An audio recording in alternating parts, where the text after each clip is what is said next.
Hi everybody, this is Lorraine from Chat and Craft with Lorraine Tierney, and I'm an independent Stampin' Up! Demonstrator, and I live in Warner, New Hampshire, where we have quite a bit of snow on the ground and a lot of sunshine today. I actually had lunch on my front porch. It was awesome.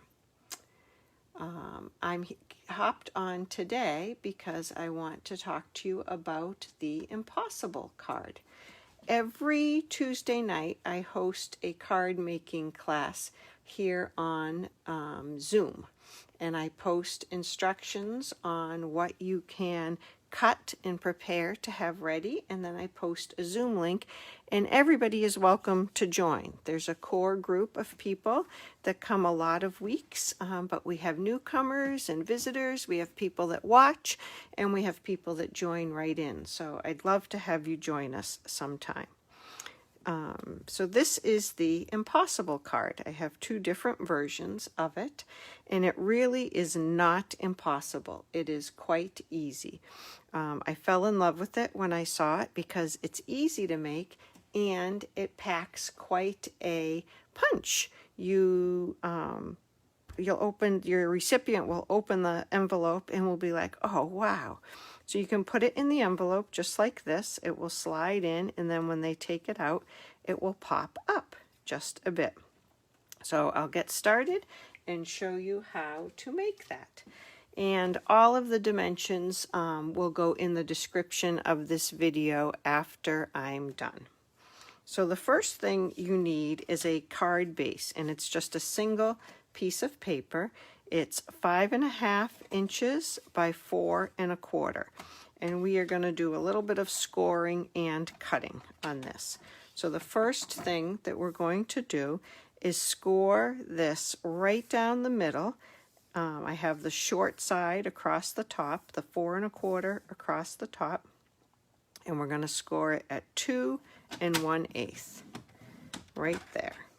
And now I'm going to turn it, and I'm going to put 2 cuts in it from the edge to the fold line. I'm not going to cross that fold line. So I'm going to do one at 1 1/4. And I can use the little line on the edge of my trimmer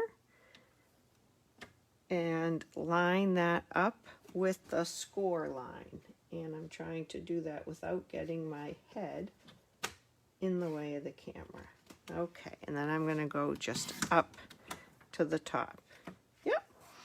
And now I can do it at 1 1/4 and use the measurement on this right side of the track. And I'll come down again to my score line, put my blade in, and go up to the edge. So I have 2 cuts on that side. And then on this side, I'm just going to do 1 cut to the score line right in the middle. So this is the 5.5 inch side, so I'm going to do it right at 2 3/4.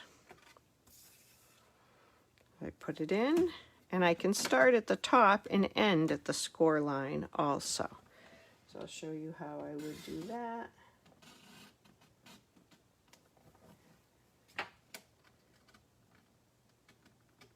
Okay, and end at the score line. Perfect. And we can put the trimmer out of the way. Okay, so now I'm going to just fold this center piece on the score line. I'm not going to fold the other pieces. And here is the major trick to this card. This is what makes it an impossible card and makes it so much fun. My left hand's going to hang on to the card and not do anything, and my right hand is just going to flip it over. And there is my impossible card. Do you want to see that again? Here it is, all flat. I folded that one piece up on the score line. My left hand doesn't do anything, and my right hand just flips over. And that is the base of the card. So we're going to put some DSP on that card. I have 2 pieces that will go on these bigger sections, and those are 1 7/8 by 2.5. And then I have 2 little pieces that will go over here, and these are 1 7/8 by 1. So let's go ahead and put those on. I have a new glue today. Let's hope I don't make a total mess with this, because it's going to come out a lot faster. I've been shaking my other one pretty hard to get it going. We'll just glue these on. I chose yellow today because it's a nice sunny day. And this reminded me of sunshine. This is Daffodil Delight cardstock. And I'm using one of the sheets of the Brights Designer Series paper. These come in all different colors. The colors in the Brights families, and there's different patterns. This one has polka dots on one side and kind of a distress look on the other side. And there's like a tree grain, a wood grain pattern, and little words on the other one. There's 2 patterns for each, or 4 patterns for each color. Okay. So I'll put those on right there. That's all there is to that impossible part right there. And if you missed it, let me just show you again. You're going to start with your card like that. This piece comes up, left hand hangs on, and right hand flips over. And that makes it the impossible card. And then remember, you have to pick something that's going to anchor your pieces together so that they stay together. And I'll show you how we're going to do that. All right, we're going to do a little bit of stamping. I'm going to use some of the images from the Touch of Ink stamp set. This is a free celebration item.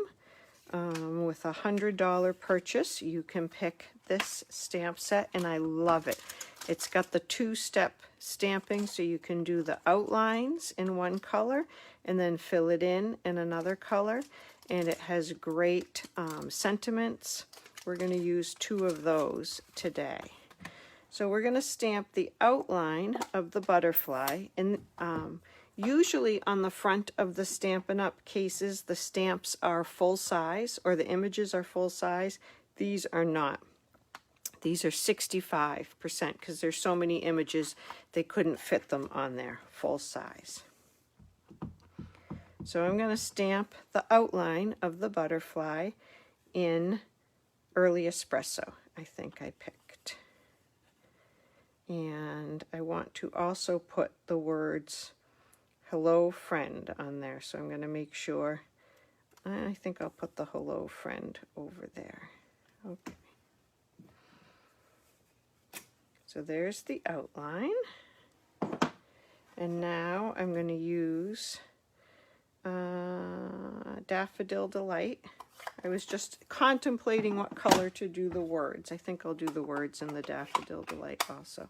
And this is the fill-in stamp for the butterfly. And you can see it lines up pretty well with it. Not 100%. It's not supposed to be exact, but it fills it in. I just want to see how dark that is, if I want to do that full strength or stamp off, and I think I will do that full strength. Let me move up a little. I just noticed you might not be able to see that too well. Okay. So there we go. You can tell by the staining on my stamps that these are well loved, and I'm using them quite a bit. There's my butterfly. Whoops, and let me do my hello friend. And this is just a little stamp. You know what? That's not going to show up in the Daffodil Delight. So let me change my mind and do that in the Early Espresso. Julie, thank you for sharing the video I love that. I love that other people will get a chance to see it and a chance to make the card and maybe join us for a class. Okay, there we go. Hello, friend.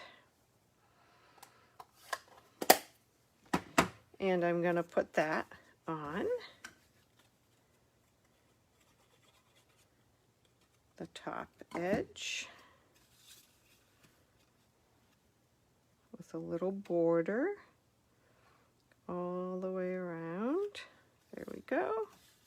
Okay, and now to span that little space there, I cut out 2 ovals already. This is the second to the smallest of the stitched shape ovals, and then this is one of the layering ovals that just fits inside very nicely. And I want to do thinking of you. And I like this card because I think it can sit out on a shelf or a mantle or a desk and let somebody know, a table, that you're thinking of them. And I'll show you in a minute where I would write a message on it. So there's thinking of you. And then I'm going to use the Daffodil Delight to just add a little bit around that. It looks a little lonely. Sometimes I don't like it if the sentiment is too much by itself. So let me just clean off this thinking of you. And I'll put that over there. And I'm going to do some little yellow. I want this card to be sort of monochromatic. So I'm going to just do yellow. Excuse me. A couple of yellow leaves. Oh, I wasn't quite going for that spot, but I hit it. So that's where it went. Just to add a little bit more.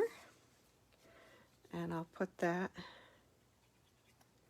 on here.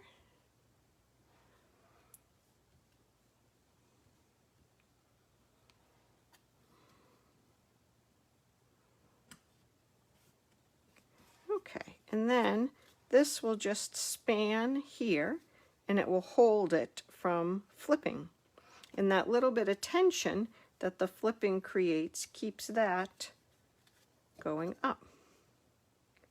The worst part is remembering to just put the glue on the edges of this one so that you don't glue it to your table or to your scrap paper.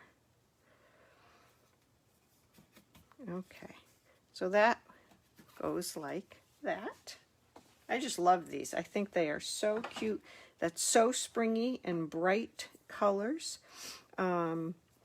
And then I cut another piece of Whisper White that's the same size, and I would write my message on this, and then I would either put it on the back there, or I guess you'd have to cut it just a little bit smaller. You could put it there. You could even span it across. I think I would put it right there. That would just have a little message and then sign my name. And that goes in the envelope, just like that. So I hope you think this card is as cute as I do. Julie, you like it. I'm so glad to hear that. If you would like and share this video, I would appreciate that very much. You have just until Sunday, the 28th, to be able to get this Touch of Ink stamp set free with your order. If I can help you order anything to use at home to make some cards, I would love to help you with that. Just send me a message, and I'd love to have you join us at one of our Zoom classes on Tuesday evening. Okay, have a great day, everybody. Thanks for watching. Bye-bye.